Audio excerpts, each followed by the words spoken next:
Okay, it's been a few days. I'm not exactly sure where I left off, but I've made some good progress. Obviously I haven't filmed everything because I've been sort of doing bits and bobs. I think I've basically got to the point of a really good mould. So these are some of the iterations. That's the back, that's the front.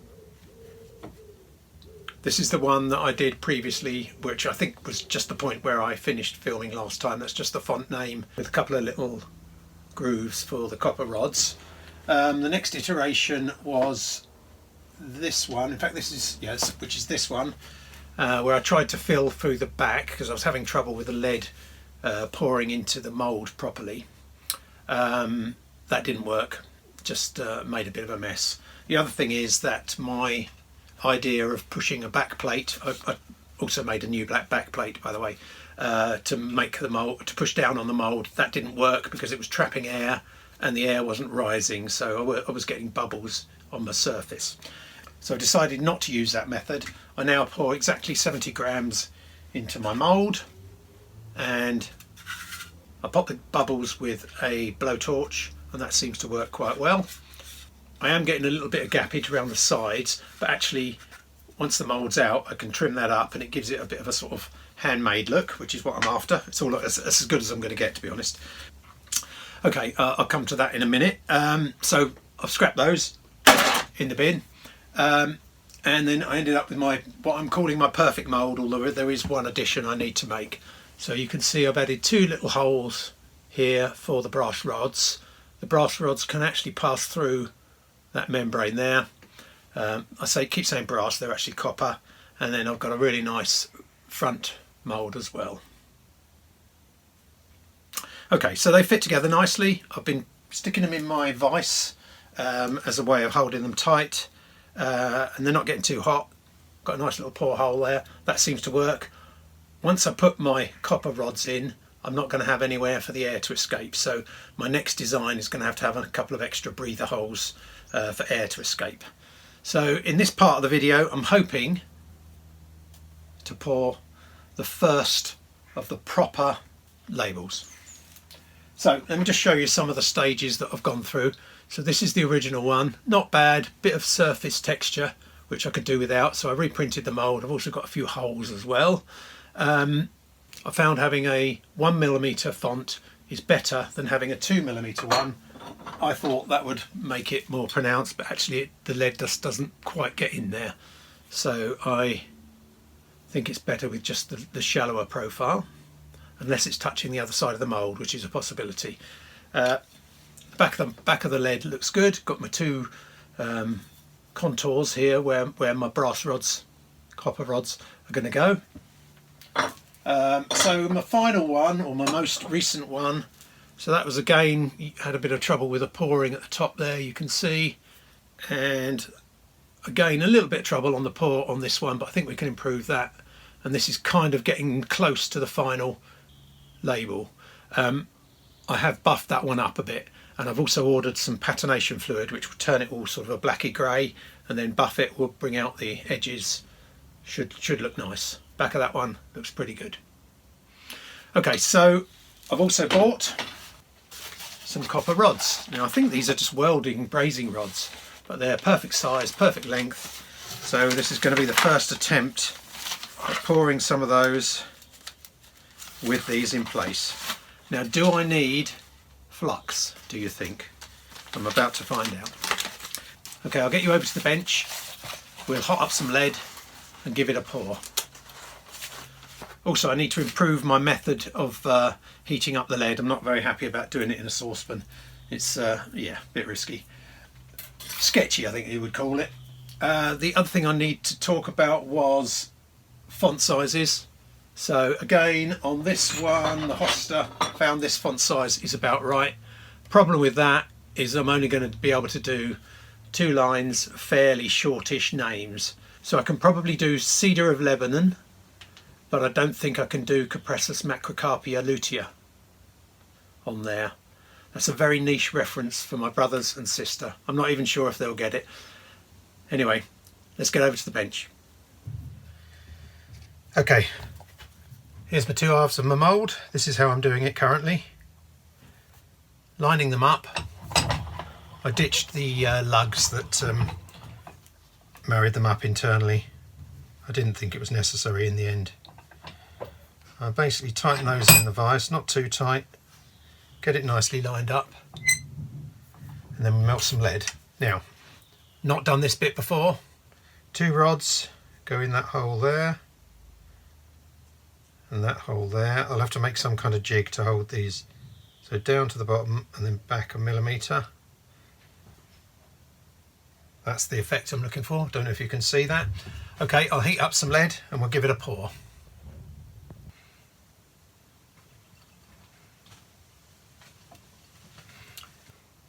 As suspected, that's not going to work because there's no holes to let the air escape. So I'm going to cut a couple of those in the back mould and try again.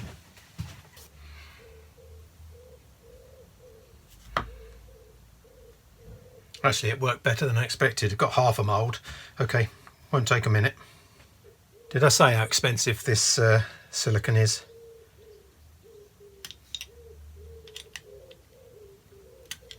I think it's £25 for a kilo, and I've used a kilo on about 6 moulds. So I've got to find a cheaper way of doing that. Otherwise it's going to get very expensive.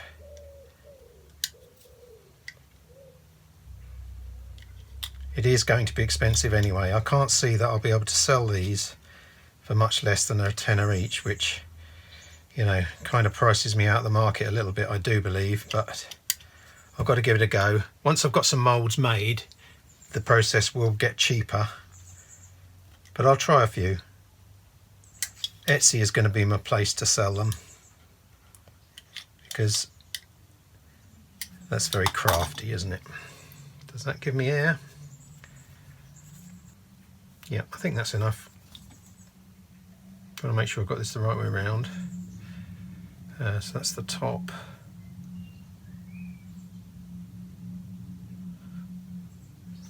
Hosta, like so. Okay, let's go again. Didn't see any stickage on the copper rods, but again, I don't think we even got to that level, so. Okay, 2 rods. In, out, out. Okay, back in a sec. I poured a bit more lead this time to try and retain some heat. I think I'm losing heat. That looks more like it. I've got it bubbling up either side. That looks like a good one. This time I'm going to let it cool properly. Okay. Well, the first good sign is that those are stuck in. So they're inside the lead, which is good. Now there is a bit of marking on that, but I'm wondering if that'll come out. It's not perfect where the pour lines are, so however, it's better than before. There you go. Looks good ish. Not quite a saleable product yet. Just clean up these I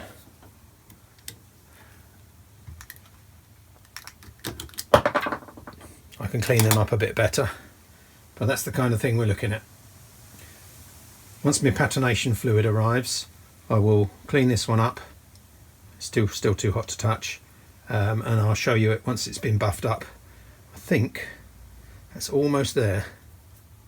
Not sure if those marks have come off. That's a bit of slag out off the top of my lead pot. So what I really could do with was one of those electric lead pots that the sort of fishermen use to make weights, and then I could just pour it direct. It'd be safer as well.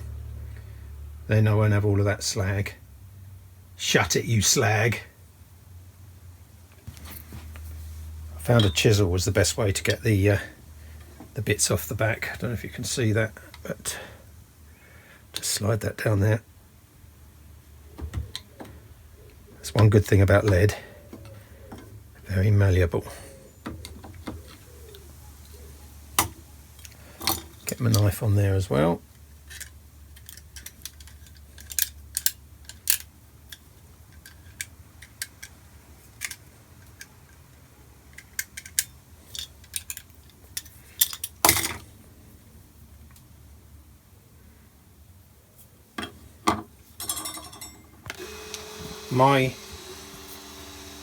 My patination fluid has arrived. This is the lead label that I made the other day, a couple of days ago, although it's only a few seconds for you. This stuff is like magic. You really do not need very much. And there you go, I had a paintbrush, there it is. Are you ready?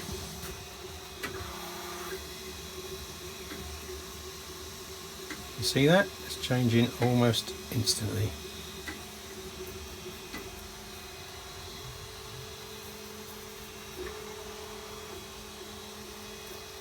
So my font has disappeared a little bit, but we can buff that up in a second. Do the back as well.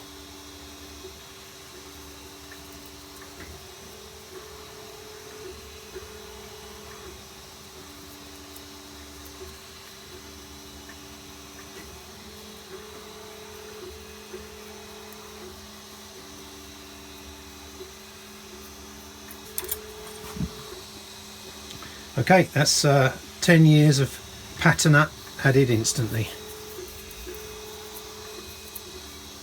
Let that dry and then we'll buff it up.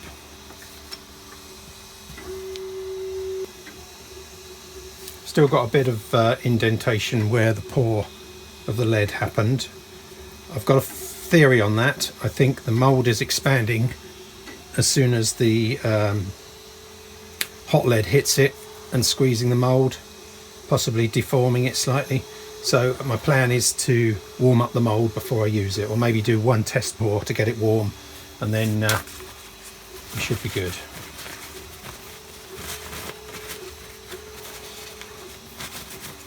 I do feel like the font might need to be raised slightly, so I don't know, another 0.5 millimetre there. Okay, let's get the buffer out and give it a go.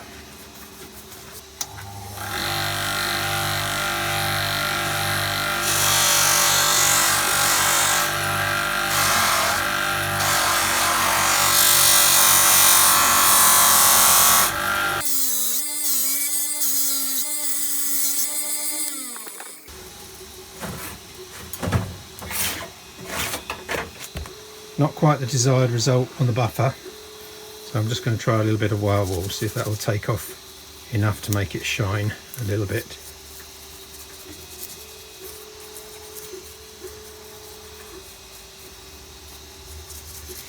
Yeah,